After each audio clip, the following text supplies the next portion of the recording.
Good afternoon, everyone. Thanks so much for joining us this afternoon. My name is Laurie Cummins. I'm a fund manager at Leeds Community Foundation, and I manage the Digital Inclusion Fund for the foundation. So I'll be running the meeting today. I have with me my colleague Caitlin, who will just be here running all of the technical stuff for us today. And I'm also joined by Amy Hearn from 100% Digital, who'll be talking more about their role in the fund. And also Jason Tootin from 100% Digital will be here in the background answering some questions in the chat if you have them. Just before we properly kick off, I want to let everyone know, as you should have seen when you joined, this meeting is being recorded today.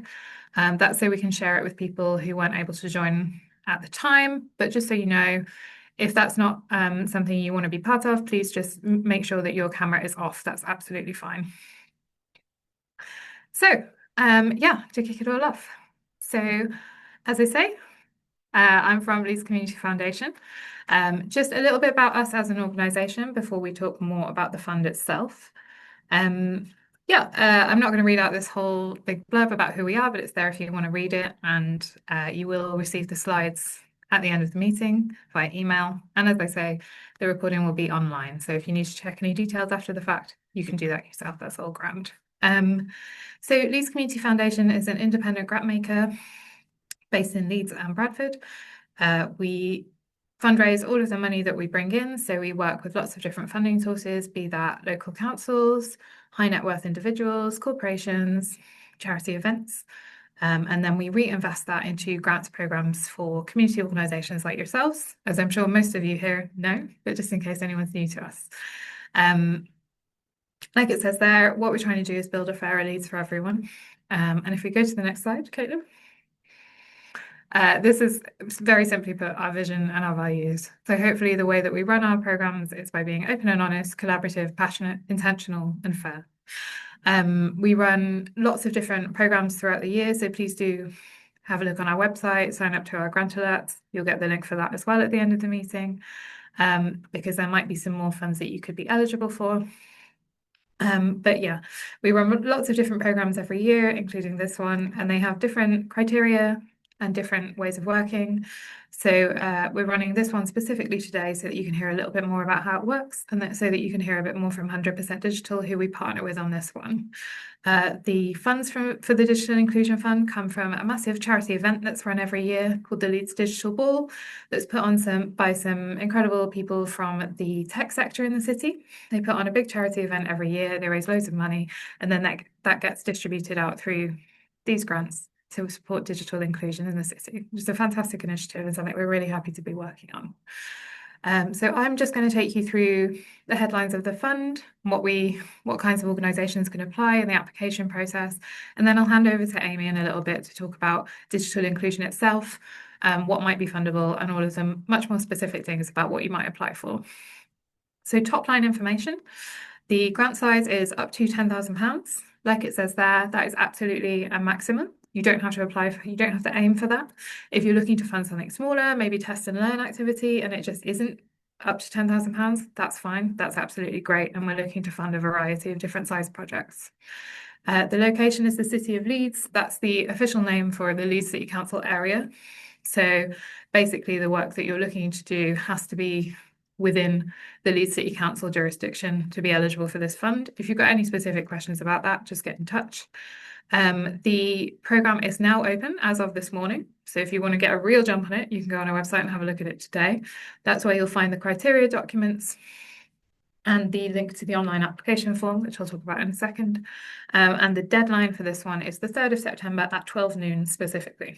The duration, that's referring to the length of time that what your grant funds can be. So again, that's up to 1 year, but that is a maximum.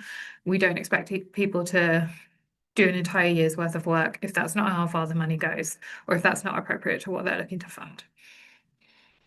Next slide, please. So some top line info, the fund can support the development and delivery of sustainable digital inclusion interventions.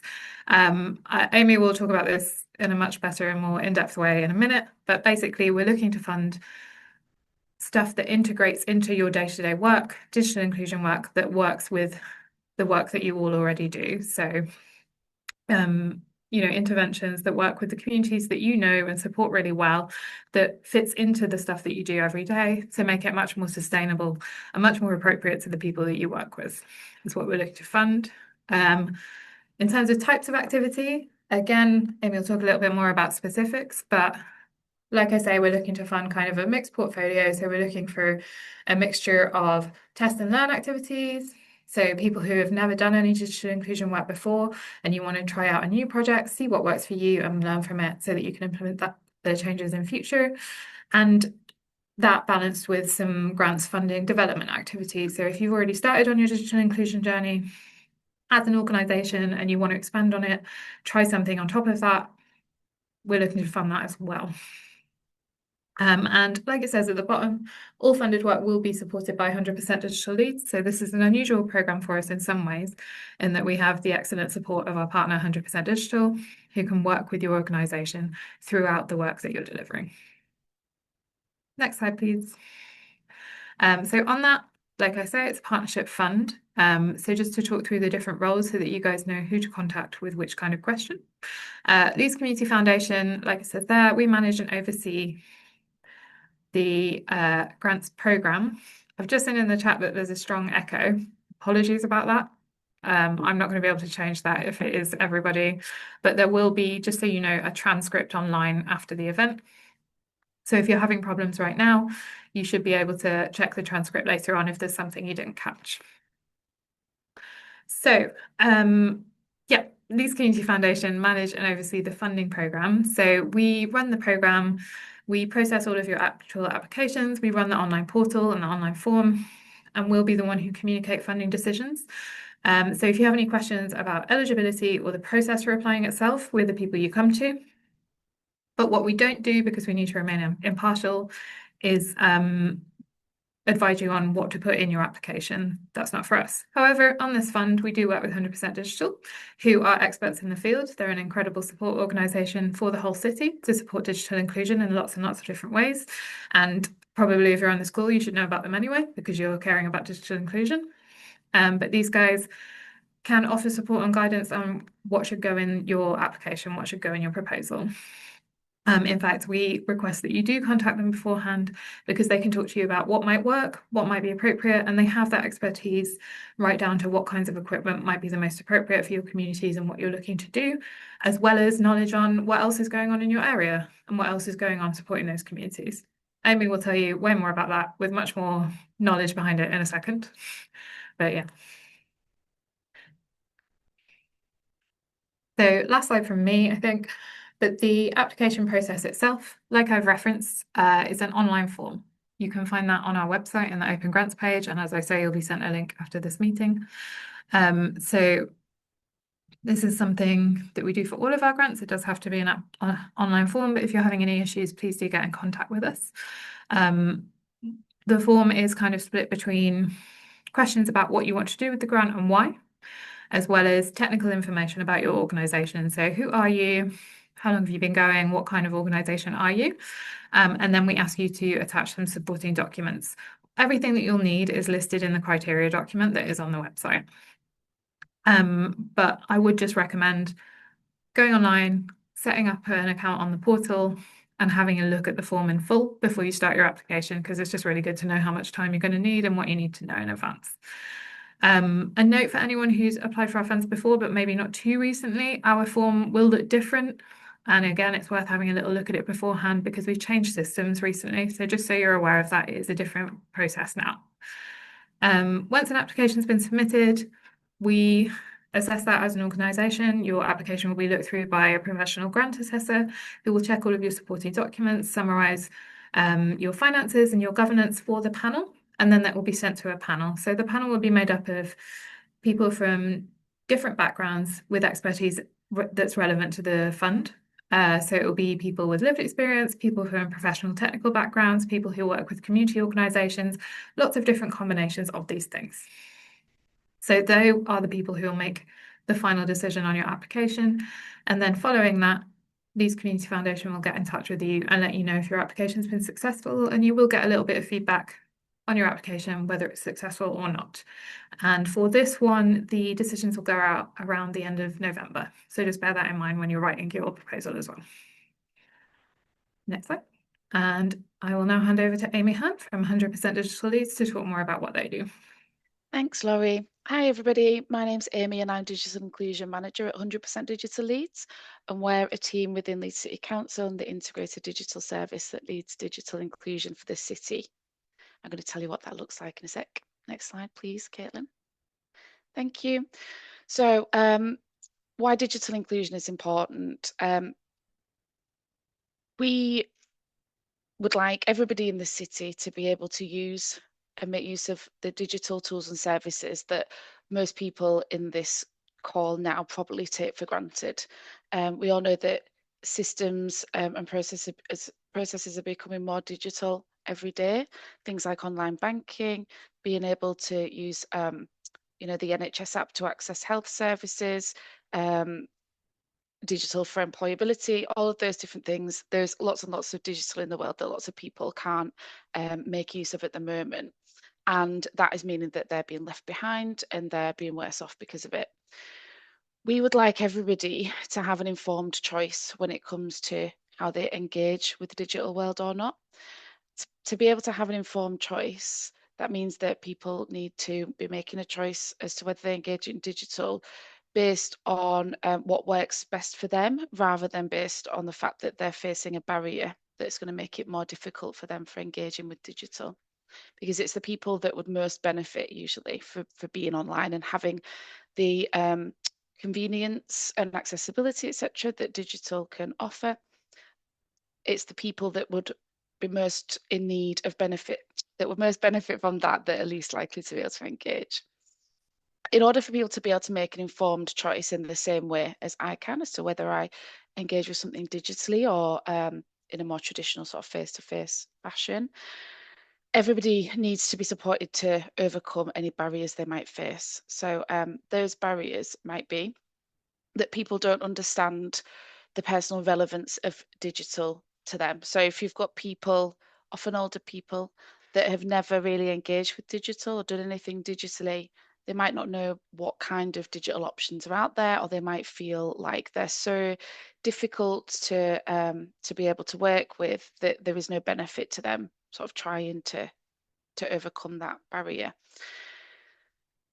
There are many people who don't feel confident in their ability to engage with digital, either because they lack the confidence in themselves and don't see themselves as a digital person, or because they don't trust digital tools and services and feel that they're not safe, that they're not able to engage with digital in a way that's safe. So people that might worry that they're going to be scammed, or that their money is going to go missing, or their data is going to go missing, or something like that. People that don't trust digital in and of itself.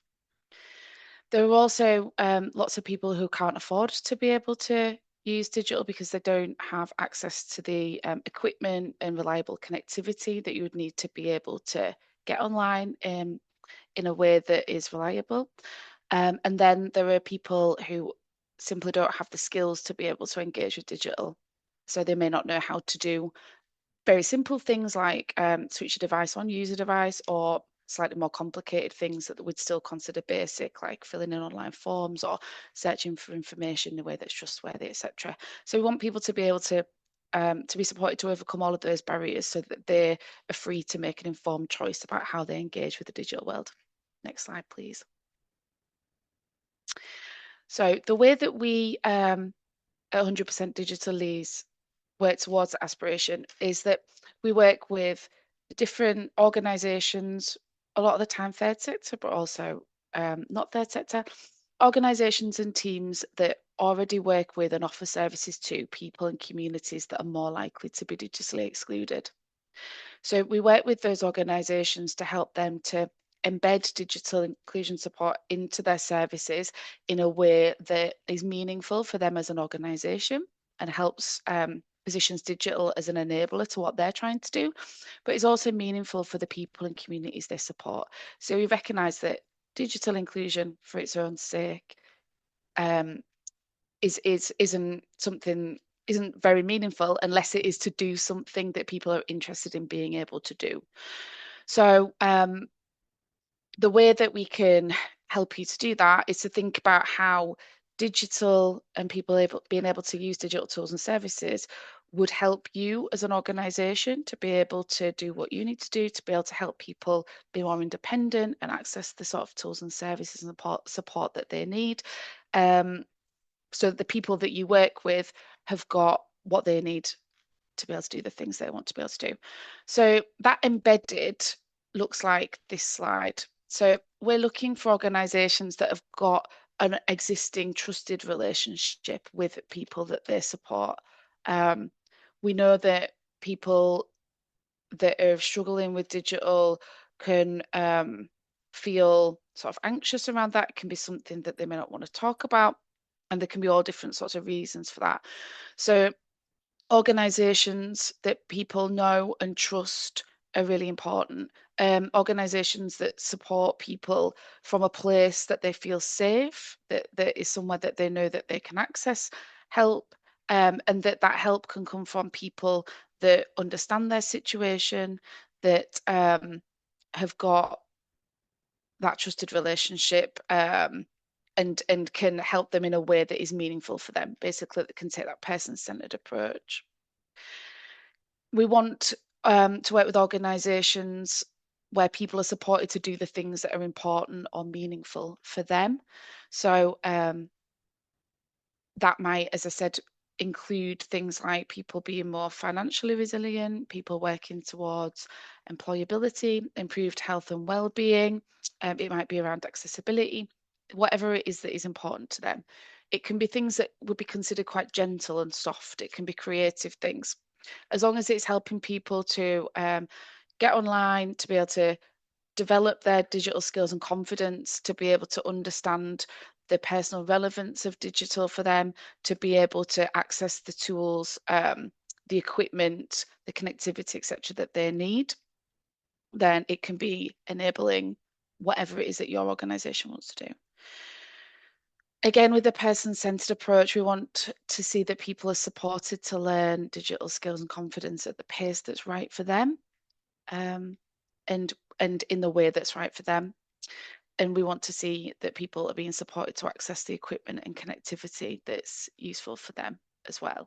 So if you're an organisation that has these kinds of relationships with people, that has this sort of person-centered holistic needs kind of approach, then we'd be keen to see an application from you that positions digital inclusion as an enabler to your wider organisation's outcomes.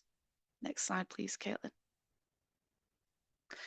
So yeah, in terms of those initiatives that we're looking to fund, there is no one-size-fits-all approach to supporting digital inclusion. What we would like to see is that you as an organisation are experts in the people and communities that you support, the barriers that they face, the things that are meaningful for them, the kind of support that they would like to see to be able to improve their digital skills and confidence. We're looking to support initiatives that are either sustainable or a step towards sustainability, or with the intention of understanding the sustainability of a digital inclusion intervention. So if you apply for something that is a project with a clear start and finish date, where once that project is finished, then nothing else will come of it, even if it's helped a group of people at that time, that's something that's unlikely to be funded. We're looking to fund initiatives that are around embedding digital inclusion within your services, building upon your organisation's existing strengths and assets, that are reasonable in terms of looking at what the organisation is able to do, what your role is in supporting digital inclusion. So as an organisation, you don't need to do everything with your digital inclusion application. It could be that you are having conversations with people, the people that you support, around what is meaningful for them in terms of digital inclusion, and then signposting them to support in the community, for example. It can be all different types of things. but it does need to be something that's either or it will be more likely to be funded if it is something that builds upon your existing strengths, that positions digital inclusion as an enabler of the kinds of things that you're already trying to do, that's not something that's tacked on to what your organisation does, but is baked in, using that person-centred holistic approach as well. Next slide, please, Caitlin. So 100% Digital Leeds team is here to support you with your applications and with your digital inclusion plans in general. So if you haven't spoken to us already in the past and don't have an existing relationship, we'd be really pleased to work with you on this and to form an ongoing relationship. So the 100% Digital Leeds team can help you to develop your idea.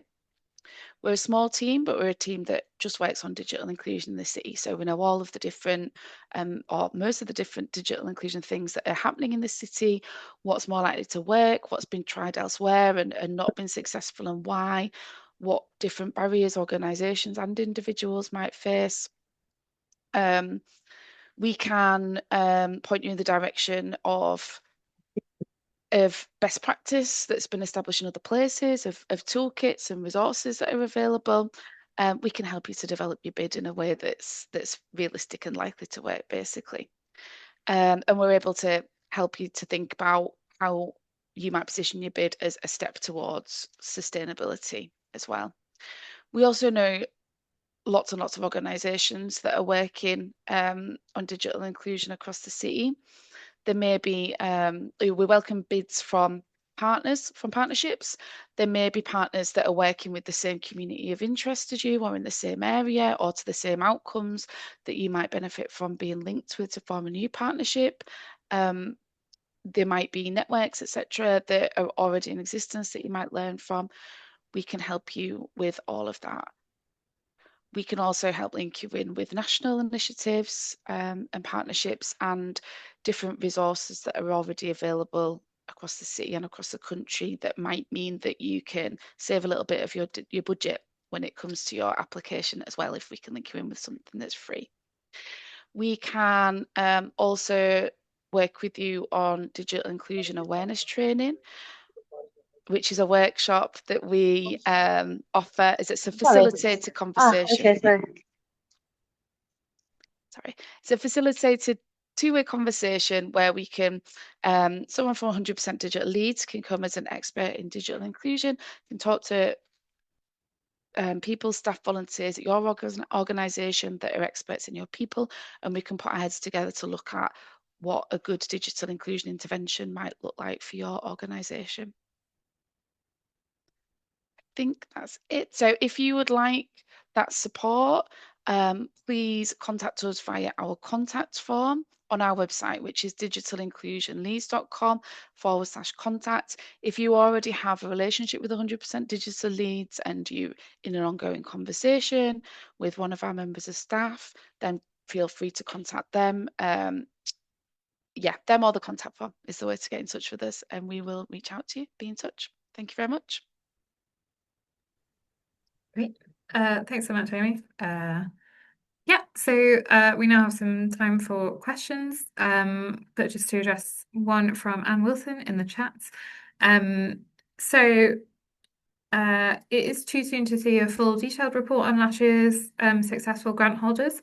However, all of the information about all grants that we award is available via 360 Giving, and you can find the link to that from our website as well.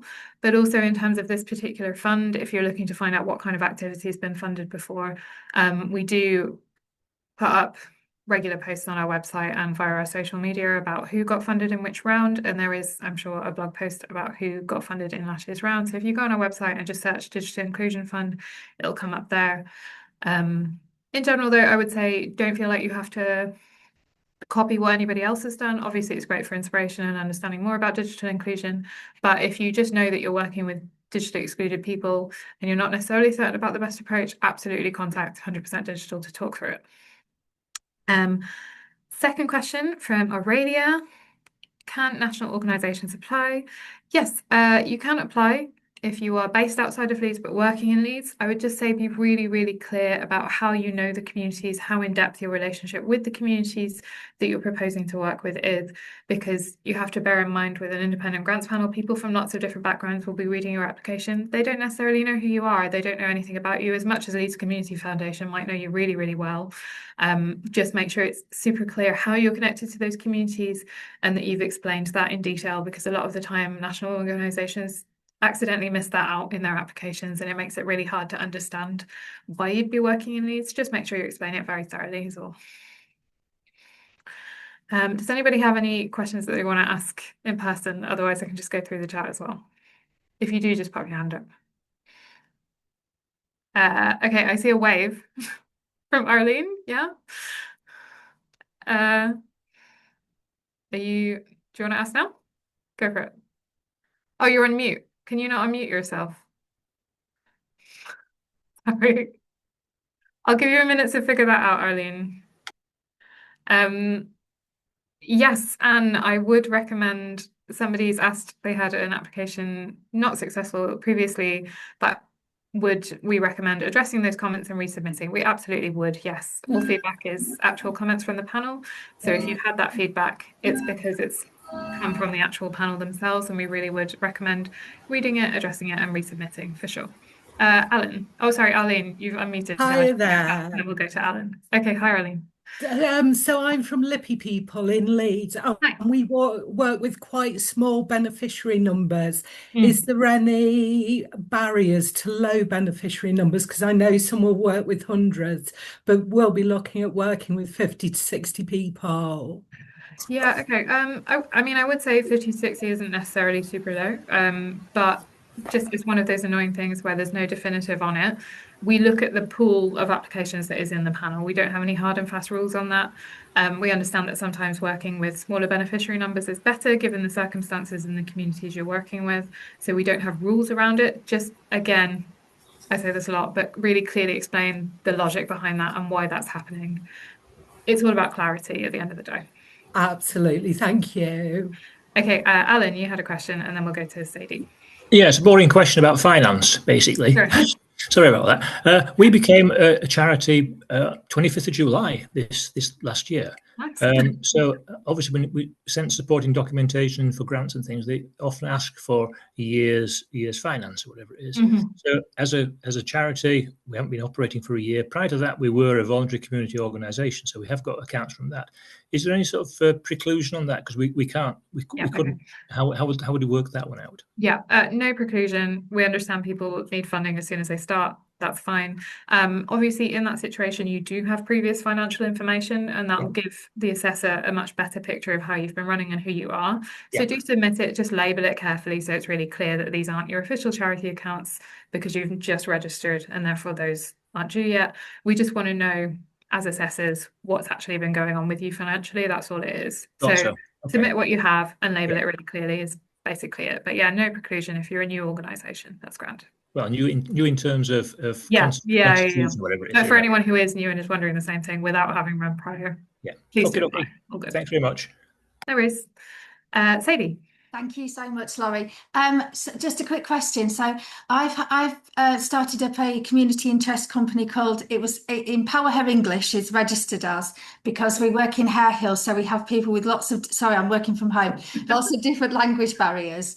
So I've set up a program, and it does have like a week of digital safety as well, because there's a lot of people suffering with a lot of different scams and not. So I've built up the trust within the 2 years, and I'm just working on the second year of accounts this week as we speak.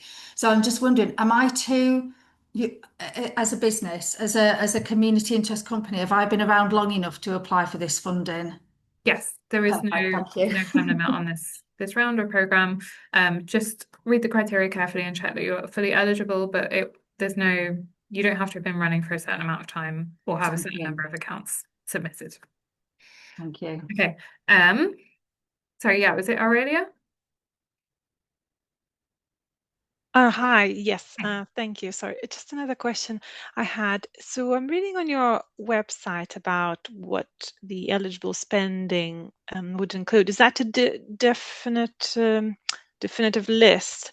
Equipment, connectivity, increased staff capacity, and new staff costs? Or could it be other things like volunteer expenses, or a proportion to like central costs? Yes, absolutely. It can be other things as well. Absolutely. So those are just examples so that people who are applying, so that you all know that you can include equipment in there, particularly with this one, because a lot of funds don't include equipment quite explicitly. But we just want to hear what works for your communities, what your communities need. And of course, that will include things like volunteer costs. A proportion of your costs, so overheads, indirect costs, whatever people want to call it, that's absolutely eligible. Just explain the percentage that you're using, and that's fine. Okay, thank you. No worries. Okay. Got one from Olivia in the chat. I have to be honest, Olivia, I don't know what a body image tier 1 program is. So if you either want to ask in person or you can give us a call and chat through it with us, that's all fine. Can I just jump in for a sec, Chloe? I think it's just worth making clear that what we want to see, what we want to see as an outcome from any funded projects is improved digital inclusion for individuals, for whatever it might be that they want to be able to do. So if you've got a project that's something that's online and people need support accessing that online product or whatever it is, or that course, that's fine, as long as you're supporting digital inclusion in a general sense, so that those people that have had that support can go on and use that improved skills, confidence, connectivity, etc. in their wider life.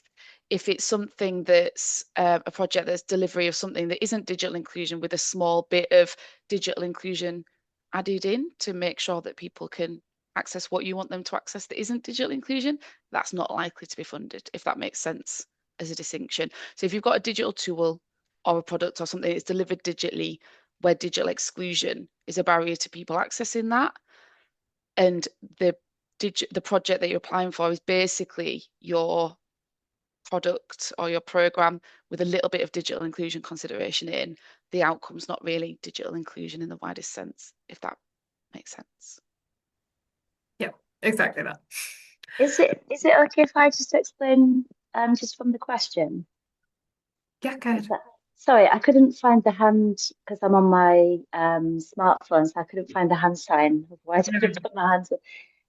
Yeah, so we deliver a fully online digital program, and we have inductions with the parents and the teenager to show them exactly how to get onto the platform, put in the password and access the program. And we do that every week. And then we check in with them during the week to make sure that they've got onto the program. So this is why I'm just not sure if it's something that fits what your criteria is or not. I mean, I think Amy phrased it quite well there, in that it comes down to the outcomes of the activity that you're specifically looking to fund with the grant. You know, so if that outcome is actually digital inclusion, that's absolutely what we're looking for. But otherwise, maybe not. You know, it can't hurt to get in touch with 100% Digital once you've thought through it and go through the criteria as well. Okay, thank you. No worries. Okay, I think that's it for the chat. So any more questions in person before we go? I'm going to take that as no. But like I say, this information will be online. The programme is open now, which means that you can read the criteria document on our website, which is leedscf.org.uk. That will also be sent to you after the fact. But otherwise, I will leave it there. Thanks so much, everyone, for your time this afternoon. And yeah, look forward to reading your applications.